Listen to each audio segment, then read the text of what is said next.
Staying with yourself sounds simple. It isn't. I remember once talking about this during one of my live sessions, and someone commented, "It's the hardest thing to do." And I agree, especially if you learn very early in life that leaving yourself was part of how you survived. And for much of my life, I abandoned myself without even realizing I was doing it. I lived in my head. I disconnected from my feelings. I overrode what my body was telling me. And for years, I tried to heal through understanding. I read the books, I did the cognitive work, I learned about my patterns. And all of that did give me insight, but insight alone didn't complete what was still unfinished inside me. And then for a time, I even used spirituality in the same way. I thought that if I could just think more positively and be more present and rise above what I was feeling, I would finally be free. But underneath it all, the same wounds were still there. And eventually, after years and years of suffering, I reached a point of surrender. And I remember thinking, I have to heal this. Not intellectually, I felt it in my body. I couldn't keep living the same way. And that suffering became a doorway. And not because suffering is required for healing, but because for me, it made the old way impossible to continue. And from there, something began to change. Slowly and repeatedly, I began staying with myself. At first, that looked like forcing myself to sit through guided meditations when I was struggling. And later, after I found Insight Timer, I would sometimes join live meditations for 4, 5, 6 times a day. And then came energy healing. And that changed something for me because it gave me another way to pay attention to what was actually happening inside my body and my energy field. The subtle movement, the sensations, and the shifts. It pulled me out of my mind and into direct experience. And day after day, I kept coming back. I stayed with the practice. I stayed with my body.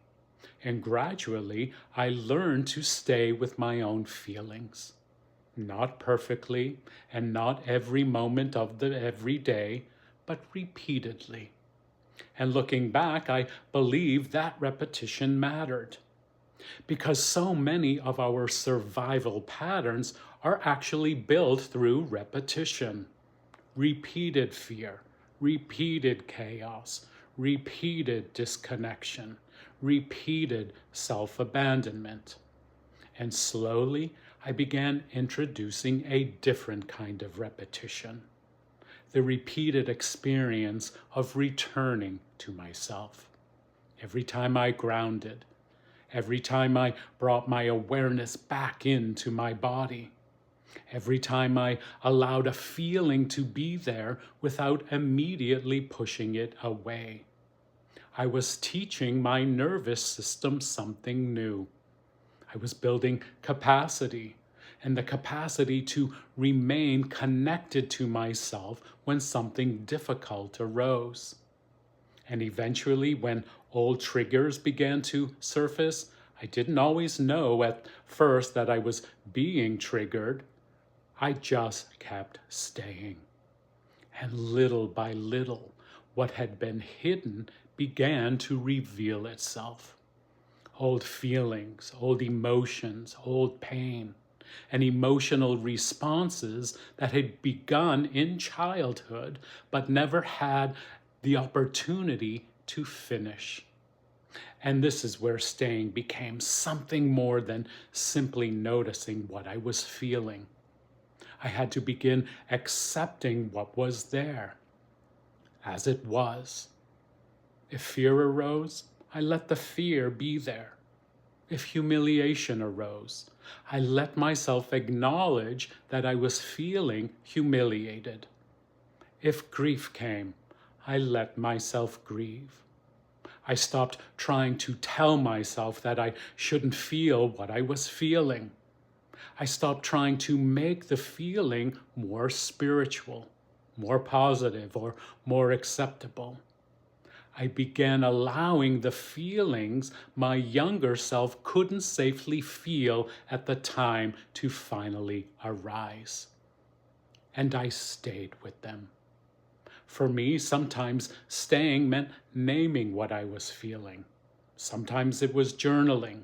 Sometimes simply feeling where something was moving in my body.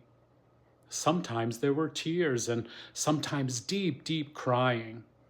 And sometimes staying meant recognizing that I had felt enough for that moment and allowing myself to step back.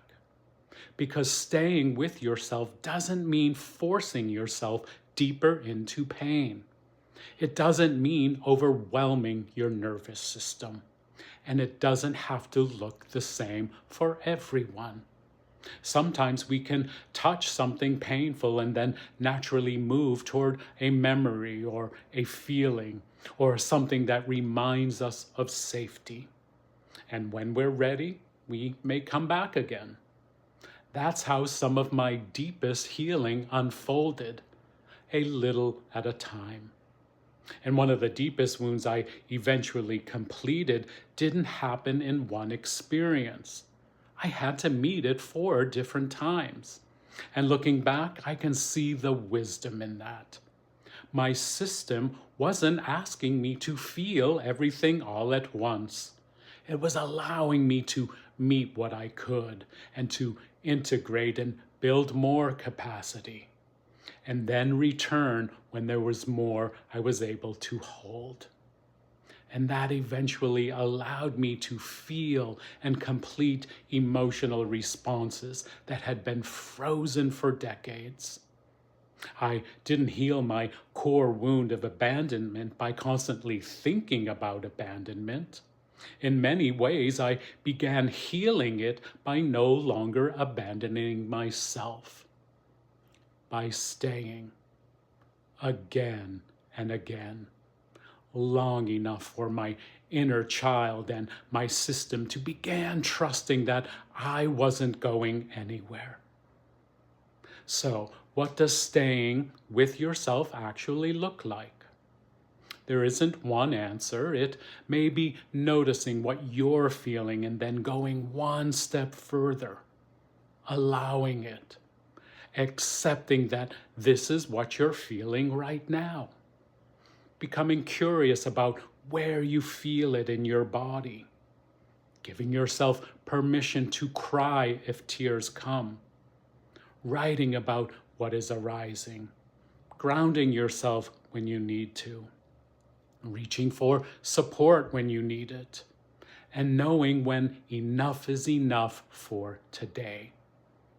The practice isn't to force yourself to heal.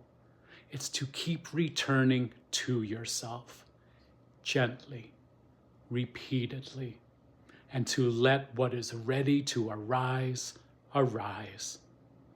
Because healing isn't measured by how much pain you can endure. It's measured by how safely you can stay present with what you're feeling. And sometimes the deepest healing begins when leaving yourself no longer feels like the only option. Thank you so much for joining me today. I'll see you next time.